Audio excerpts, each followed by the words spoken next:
Muito bem, meus irmãos. Então, como eu dizia, agora os irmãos estão me corrigindo, nossa igreja vai celebrar 62 anos no próximo dia 8.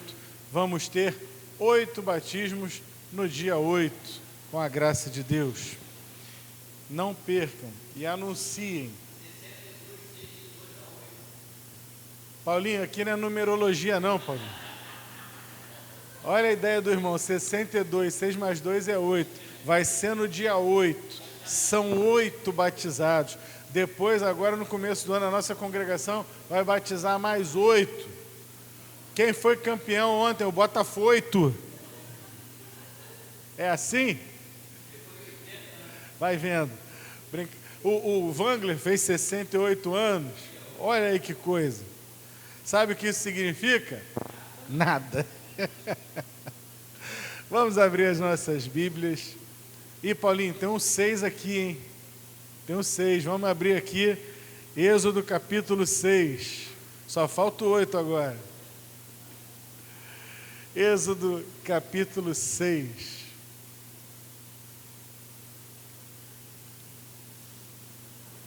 Para quem pensa que a vida cristã é bolinho, que a vida cristã, que a vida com Deus é uma vida tranquila, um mar de rosas, mar de almirante, que se alguém pensa isso, está equivocado, e não é de hoje.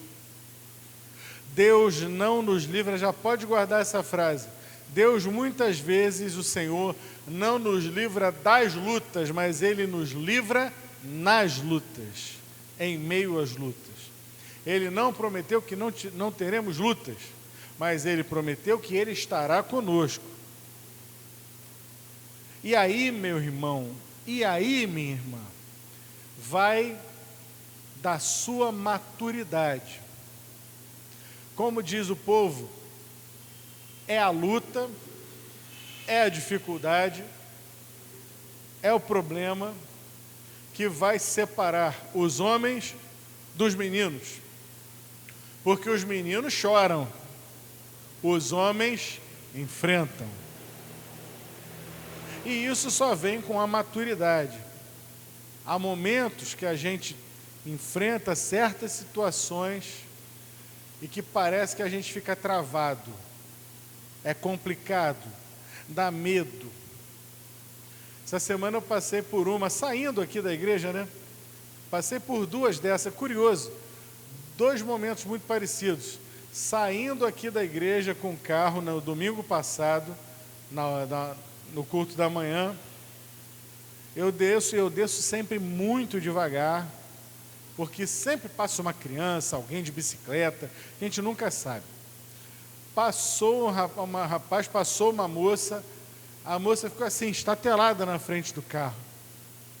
Se eu não estou ligado como motorista, e não venho já devagar freando, ela não teria como escapar, porque ela parou e travou. Da mesma forma, essa semana também saindo da garagem lá do meu prédio, aconteceu exatamente a mesma coisa. O homem fez assim, assustado, travou. Não teve o recurso de pensar em pular para trás, em pular para um lado, a pessoa simplesmente trava e fica contando que você, que é o motorista, vai parar. E nós, como filhos de Deus, muitas vezes isso acontece conosco também. Acontece porque é a nossa reação de momento. Já contei para os irmãos que eu passei por uma situação dessa quando a Helena nasceu. Quando a minha filha nasceu e ela não chorou, a médica tirou e esfregava e ela não chorou e estou eu filmando. Eu fiquei assim também, atônito, filmando aquilo. Eu era um passageiro, eu estava assistindo aquela cena. Não tomei as rédeas da minha situação nas minhas mãos e clamei ao Senhor, que é o que eu deveria ter feito. Senhor, em nome de Jesus, intervém, abençoa, dá vida para minha filha. Aquele foi um momento em que eu travei, mas o Senhor foi bom.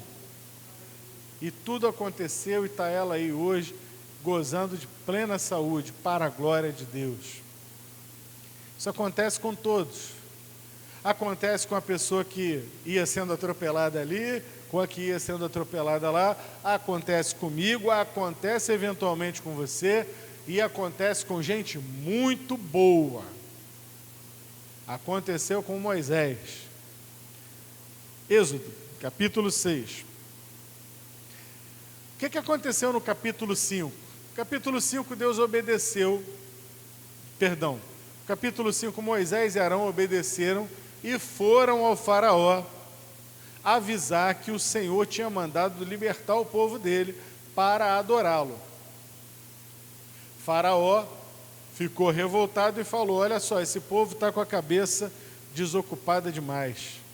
Eu quero que eles continuem dando conta do mesmo número de tijolos. Mas dessa vez, vocês, egípcios, meus servos, estão proibidos de dar para eles a palha. Eles vão ter que catar a palha e fazer os tijolos, na mesma medida, com a mesma qualidade, porque estão muito desocupados. E aí, deu rebote. O povo, no final do capítulo 5, se volta contra Moisés e Arão, dizendo: vocês querem acabar com a gente? Já não basta sermos servos, sermos escravos, e agora a nossa situação piorou por causa de vocês. Moisés sabia que ele estava obedecendo à voz de Deus. Arão sabia que ele estava obedecendo à voz de Deus. Eles foram diante do faraó. A vara de Moisés se transformou em serpente. As varas também dos imitadores, magos do Egito, também se transformaram.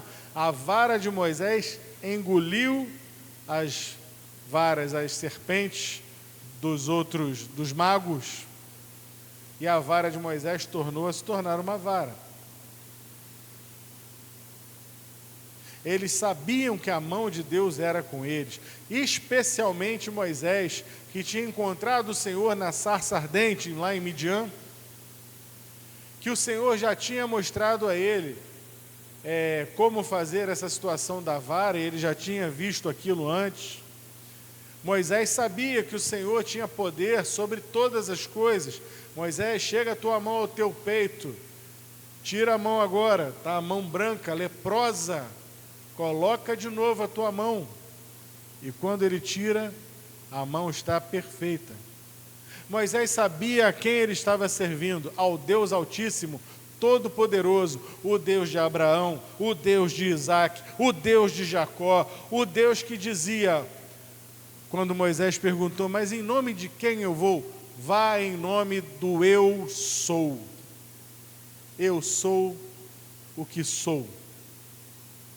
E apesar deles saberem com plena consciência que estavam servindo ao Deus Todo-Poderoso, veio sobre eles a pressão popular, a pressão exercida por Faraó sobre o seu povo, e o choro do povo: vocês querem acabar conosco. Então começa o capítulo 6. Então o Senhor disse a Moisés: agora você verá o que vou fazer a Faraó. Quando ele sentir o peso da minha mão forte, deixará o povo sair. Sim, pelo peso da minha mão forte, fará o povo ir embora de sua terra.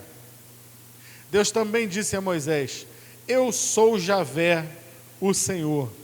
Aparecia a Abraão, Isaque e Jacó como El Shaddai, o Deus Todo-Poderoso, mas não lhes revelei o meu nome, Javé.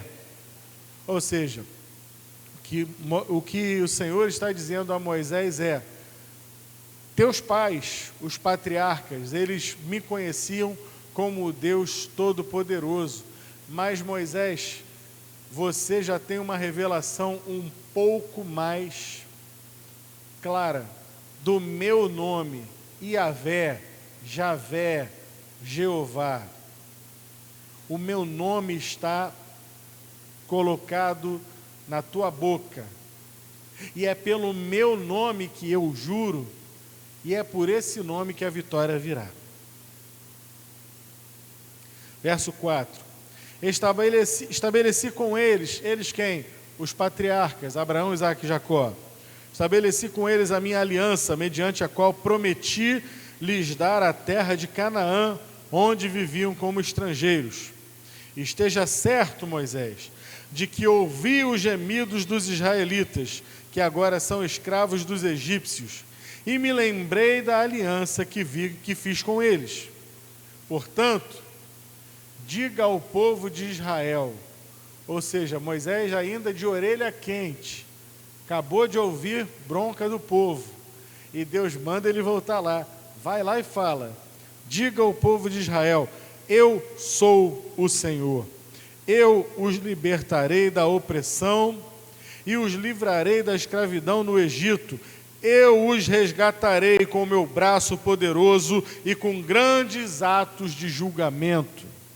Eu os tomarei como meu povo e serei o seu Deus.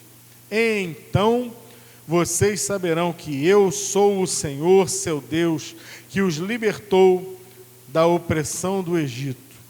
Eu os levarei à terra que jurei dar a Abraão, Isaque e Jacó. Eu a darei a vocês como propriedade. Eu sou o Senhor. Que palavra, hein? Aí vem o verso 9. Moisés obedeceu. Moisés transmitiu ao povo essa mensagem do Senhor. Mas eles já não quiseram lhe dar ouvidos. Estavam desanimados demais por causa da escravidão brutal que sofriam. Então o Senhor disse a Moisés, volte ao faraó, o rei do Egito, e diga a ele que deixe o povo de Israel sair de sua terra. Mas Senhor, retrucou Moisés, os israelitas já não querem me dar ouvidos, como posso esperar que o faraó me escute? Tenho tanta dificuldade para falar. O Senhor, porém, falou com Moisés e Arão, e lhes deu ordens sobre os israelitas e sobre o faraó, rei do Egito, para tirarem o povo de Israel do Egito. Até aqui. Senhor, fala conosco, nos alimenta, nos abençoa, em nome do Senhor Jesus, por quem oramos. Amém. Elton, faz um favor para mim, você pode fechar essa porta para minorar o barulho dessas motos? Obrigado, meu irmão. Vejam que o texto que nós lemos aqui de Êxodo capítulo 6, ele vai tratar de alguns assuntos. O primeiro deles é a obediência. Como aprendi no seminário, o homem ensina ABCD e Deus ensina obedecer. Com Deus a gente tem que fazer uma coisa só, obedecer. Por quê? Porque Ele sabe o que está fazendo. Helena ainda precisa aprender isso. Lá em casa, muitas vezes eu digo, Helena, vai lá e faz isso. E ela insiste em perguntar, por quê? Eu digo que eu estou mandando. Ainda dá para fazer isso com uma criança de 6 anos. Mas ela já questiona, por quê? Eu digo, porque eu estou mandando, porque eu sou seu pai. Você vai lá e faz. E ela vai e faz. Quantas vezes, perdi a noção de quantas vezes eu falo isso, às vezes, algumas vezes, por dia. Eu não dou aquela explicação assim, por que isso, filhinha, porque eu estou mandando, vai fazer. Ué. E aqui nós vemos o Senhor dando uma ordem. Moisés já tinha cumprido a ordem de Deus, Faraó tinha endurecido seu coração, Faraó tinha aumentado o peso sobre o povo já estava desesperado, desarvorado, preocupado, porque agora tinha que dar conta daquele número de tijolos sem receber a palha. E já tinham soltado os cachorros em cima de Moisés e Arão. E volta agora o Senhor e diz, vocês vão lá, e ele se apresenta. Deus dá todo um pano de fundo, ele se apresenta. Como nós vimos, o meu nome é Yavé, Javé, Jeová. A gente não sabe ao certo, porque as 4 letras que formam o nome do Senhor, o chamado tetragrama sagrado, Yud, Re, Vav, Re, ele não é pronunciado há muitos séculos pelos judeus, como uma forma de não tomar o nome do Senhor em vão. Então, infere-se que possa ser Jeová, Yavé, ou como está aqui, Javé. Então a gente não sabe ao certo, mas ele está falando o nome dele. Ele diz, olha, é por esse nome, é pelo meu nome, e nós sabemos que o Senhor, ele honra o próprio nome dele. O nome do Senhor é a garantia de que ele vai cumprir aquilo que ele havia prometido. E então ele toma essa providência, se apresenta a Moisés e Arão. E ele vai relembrar, olha, eu sou o Deus de seus patriarcas. Eu estava lá com Abraão, Isaac, Jacó, e eu prometi dar a eles essa terra. E sabe do que mais? Chegou a hora, eu ouvi os clamores de vocês, e vocês vão herdar essa terra. Não por causa dos méritos de vocês, mas porque eu, Senhor, Javé, prometi. Portanto, voltem lá no povo e falem. E Moisés e Arão fazem obedientemente, eles vão e retomam e dão essa palavra. Mas os irmãos repararam que eles não foram recebidos de forma tranquila, não foram bem recebidos pelo próprio povo do Senhor. Na sequência, vemos aqui, o povo estava desanimado, por causa do calor que Faraó havia colocado sobre eles, por causa da pressão que Faraó estava colocando sobre eles. E se tem uma coisa, meus irmãos, que desanima o povo de Deus, é a pressão que o inimigo faz. O inimigo às vezes coloca sobre nós uma pressão social. O que? Você acredita nesse negócio de Bíblia? Você não é uma pessoa que crê na ciência. Não, é claro que eu creio na ciência, é claro que eu vou ao médico, é claro que eu entendo que existe a física, a matemática, a biologia. Não! Você não pode crer na ciência se você acredita nessa fábula de criação de Deus. Você não pode crer na ciência e querer pretender que existiu um homem chamado Adão, feito pelas mãos de Deus, e Eva a partir da costela de Adão. Isso é uma ignorância. E nessa hora tem muita gente que se retrai, que se reprime, que fica tímido, que fica amedrontado. Poxa, o que eu vou falar? Porque você nunca está sozinho numa dessa. Quando alguém solta uma dessa, está num grupo. Aí você vai encolhendo.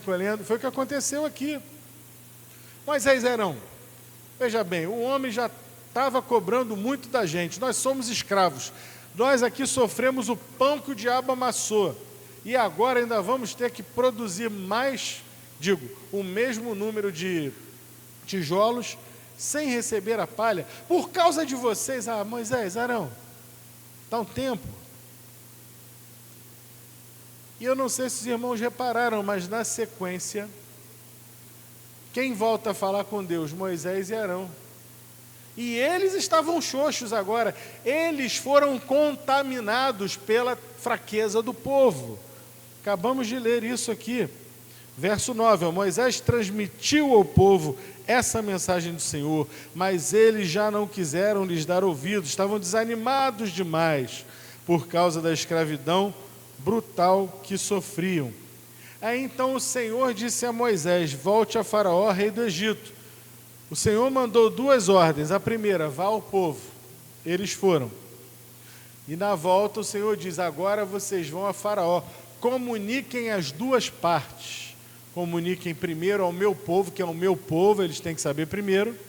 E agora vocês vão comunicar ao Faraó. Mas olha o que aconteceu.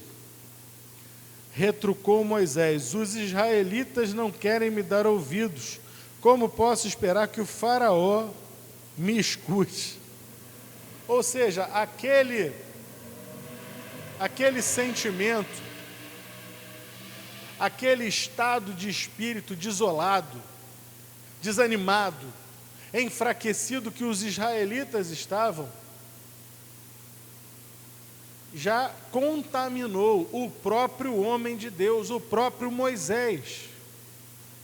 Meus irmãos, nós somos homens e mulheres de Deus, mas nós não somos super-homens e nem super-mulheres de Deus. Nós, infelizmente, somos sim pessoas que podem contaminar muito bem, podemos contaminar para o bem, podemos incentivar, podemos elevar o estado de espírito de alguém e dizer: tenha fé, creia, o Senhor é com você, a vitória é nossa. Mas do outro lado, nós também somos humanos. Se por um lado influenciamos, por outro somos influenciados. Qual é o fiel da balança?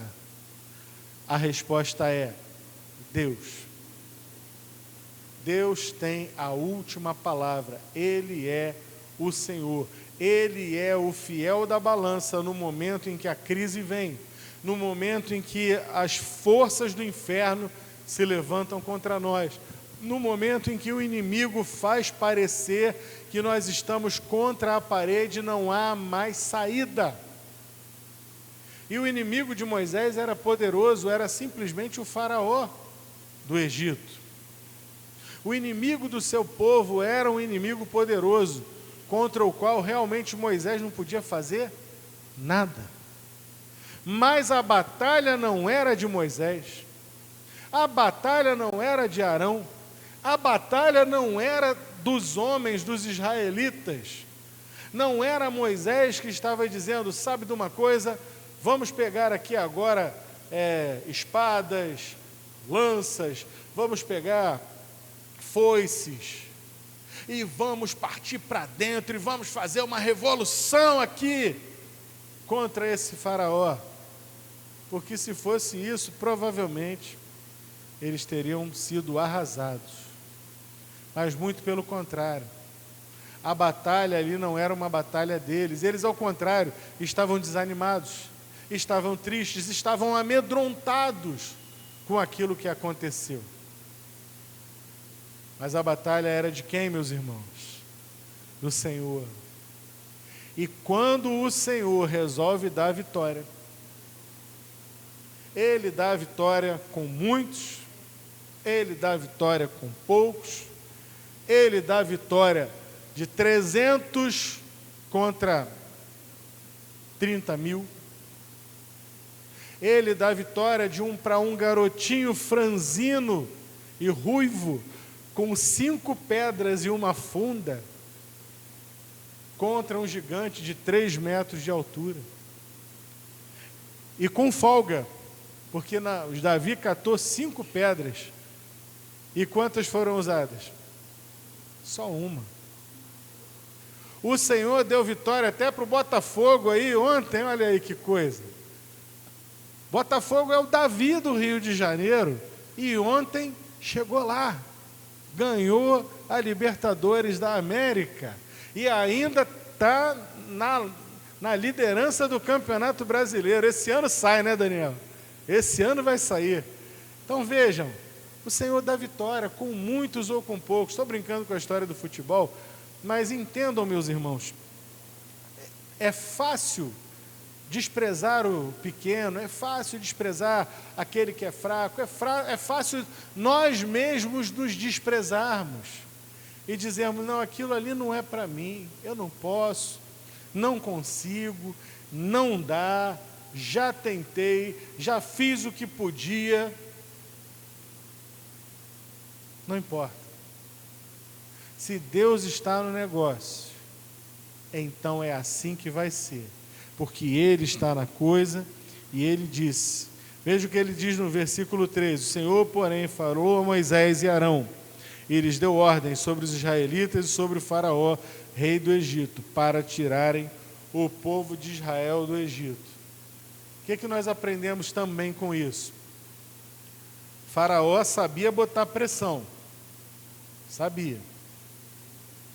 O povo sabia ficar desanimado. Sabia. O desânimo do povo foi tão forte que desanimou até Moisés e Arão. Porém, meus irmãos, torre forte é o nome do Senhor. O Senhor não desanimou. O Senhor não voltou atrás. O Senhor não precisava voltar atrás, porque Ele é Deus, porque Ele é Senhor, porque Ele é o dono da história. E Ele, como eu estou dizendo aqui, baseado no texto, Ele estava se lembrando lá do tempo dos patriarcas. Eu prometi a Abraão.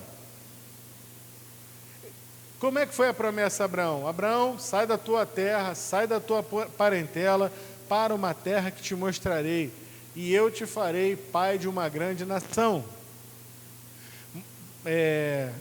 Quantos anos Abraão tinha quando ele saiu da terra dos seus pais? Quem lembra?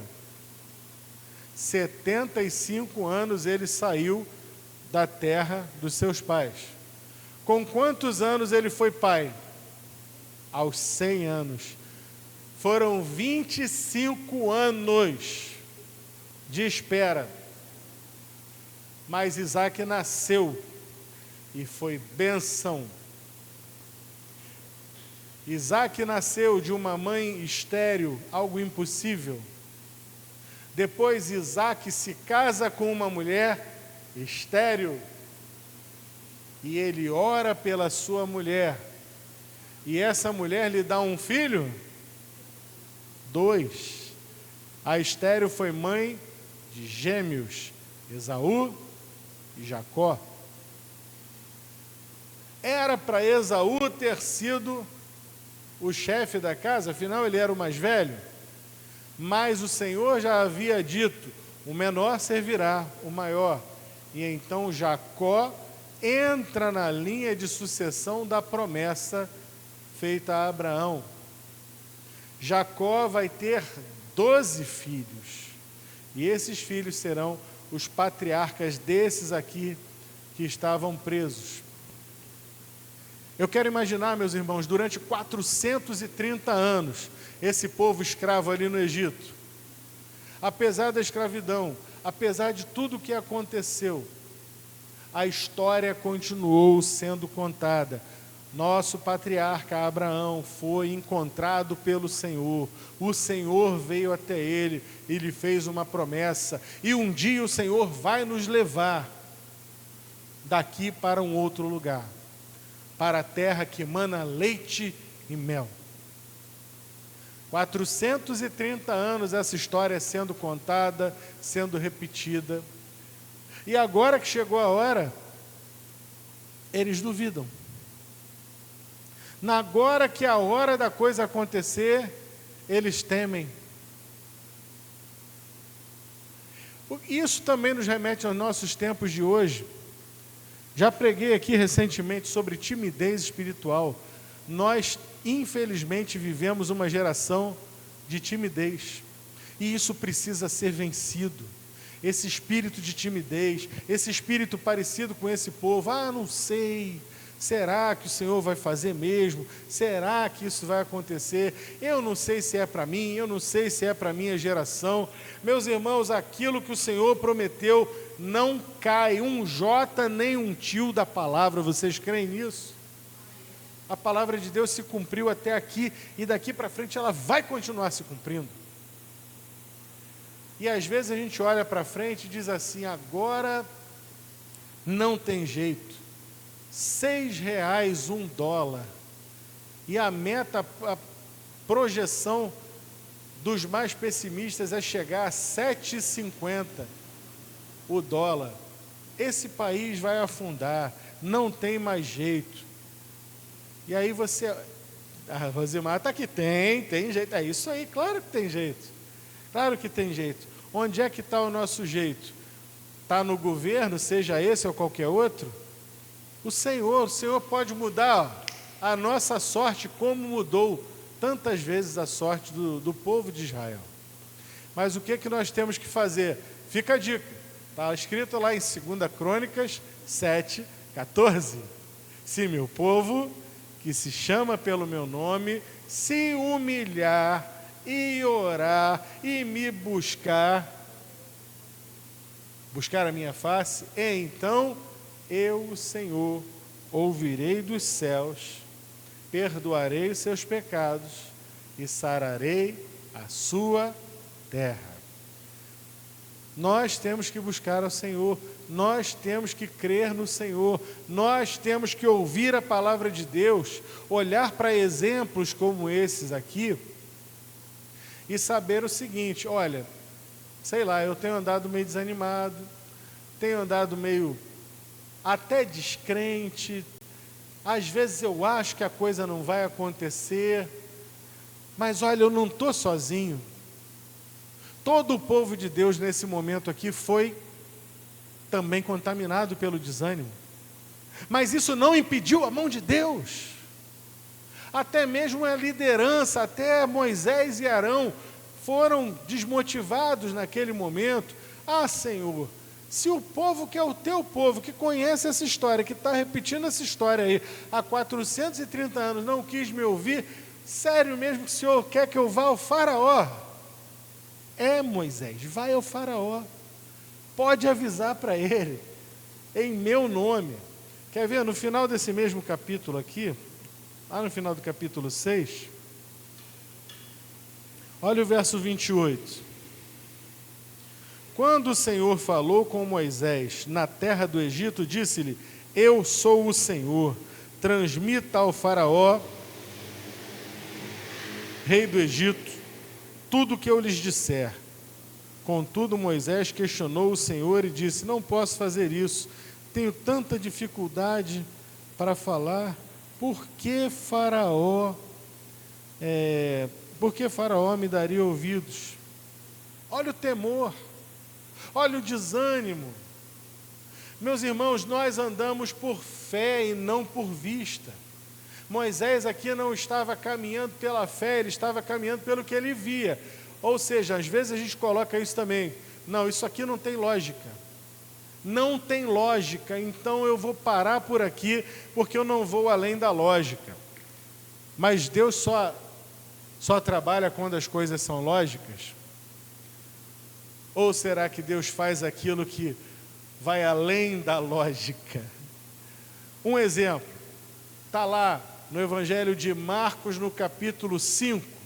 O Senhor está no meio de uma multidão, caminhando para a casa de Jairo, um dos principais da sinagoga. E a certa altura, ele para. E ele pergunta: espera aí, quem foi que tocou na minha veste? E os discípulos: Senhor, está no meio de uma multidão, todo mundo te aperta. Como assim quem me tocou? Não, saiu de mim virtude. E ele pergunta novamente, e aquela mulher, então uma mulher tremendo, chega e fala: Senhor, eu toquei nas tuas vestes, porque eu padecia de um fluxo de sangue já havia 12 anos. E sabendo que o Senhor estava aqui na localidade, eu coloquei com fé no meu coração o seguinte pensamento: se tão somente tocar nas vestes dele, serei curada desse meu mal. Eu te pergunto, que lógica tem tocar nas vestes? Alguém já fez isso antes dela? Na Bíblia não conta, aparentemente não. Mas ela creu, e assim aconteceu. Nem sempre a coisa vai funcionar pela lógica, porque o Senhor, Ele trabalha com fé. Cantamos essa noite: sua fé Jesus contemplará. Não desista, não pare de crer, confia no Senhor, ou como aquele texto que eu gosto tanto diz, o Salmo, capítulo 37, versículo 5, entrega o teu caminho ao Senhor, confia nele, e Ele tudo fará. Moisés já tinha entregue o seu caminho ao Senhor. Sim, eu vou lá, Senhor, fazer o que tu queres. Mas agora ele estava bambeando no, será que eu confio? Porque o que eu estou vendo aqui, confia, Moisés, confia, vai lá e faz o que eu estou mandando. Olha o capítulo 7, Tamara, versículo 1. Então o Senhor disse a Moisés, preste atenção ao que eu vou fazer. Eu o farei parecer Deus para Faraó. Deus está subindo o tom aqui com Faraó. Fica tranquilo que você será como Deus diante de Faraó. E Arão, seu irmão, será seu profeta. O Senhor sabe dar livramento. O Senhor sabe fazer o que precisa fazer. O Senhor tem poder, Ele abre caminhos onde não há caminhos. O Senhor, a porta que Ele abre, ninguém fecha. E a porta que Ele fecha, ninguém abre. Que nessa noite, eu e você saiamos daqui com a nossa fé renovada. Nós vamos viver e vamos ver dificuldades, sim. Nós vamos viver momentos de dúvida, vamos. Ninguém aqui está imune a ter momentos de dúvida, eu tenho, você tem. Nós vamos viver momentos de pressão, e não poucos, porque o cerco está se fechando. Está se fechando o cerco sobre a igreja. Está se fechando o cerco sobre os cristãos. Querem proibir Bíblia nas escolas, já está proibido. Queriam tirar crucifixo das repartições públicas. Ainda não foi dessa vez, mas vão tirar daqui a pouco, não tenha dúvida disso. Vão proibir de falar de Jesus nas escolas, vão proibir de ter aqueles encontros de estudantes evangélicos nas escolas, vão proibir cada vez mais manifestações da nossa fé. Estão esfregando sobre nós, estão esfregando em nós, que nós somos indoutos, negacionistas da ciência, somos obscurantistas, e cada vez mais nós vamos ter que não confiar em nós mesmos, não confiar no nosso poder, na nossa autoridade, mas dizer como disse Davi, tu vens contra mim com lança, com espada, com escudo, eu porém vou contra ti em nome do Senhor dos Exércitos. É tempo de retomarmos as nossas forças e dizermos, sabe de uma coisa? Tem razão, eu não sou nada. Eu mesmo não estou com nada. Mas saiba de uma coisa, eu creio na palavra de Deus. E essa palavra aqui passará o céu e a terra, mas ela não cairá, ela vai se cumprir. Eu posso não ver os resultados, eu posso sofrer na carne, porque vocês querem me botar para a cadeia por ser cristão, mas eu não retiro uma palavra do que eu digo, porque eu venho contra você em nome do Senhor dos Exércitos. Seja uma semana de meditarmos nisso, de fortificarmos, de fortalecermos a nossa fé no Senhor. Levanta, sacode esse desânimo, não olha para a ameaça de Faraó, não olha para o desânimo do povo, mas faça como Davi, que se alegrou e recobrou as suas forças no Senhor, seu Deus. Amém? Fala conosco, Senhor, complementa essas palavras no nosso coração, todos os dias, porque a Tua palavra é a verdade. A Tua palavra é a verdade. Não importa o que digam, não importa que o inimigo se levante, que o próprio inferno se levante, Pai. Aquele que habita no esconderijo do Altíssimo, à sombra do Onipotente, descansará, diz a Tua palavra. Nos alimenta, nos dá força, nos coloca, Senhor, debaixo da Tua proteção essa semana. Reforça a nossa fé, em nome do Senhor Jesus, por quem eu oro. Amém. Vamos louvar ao Senhor.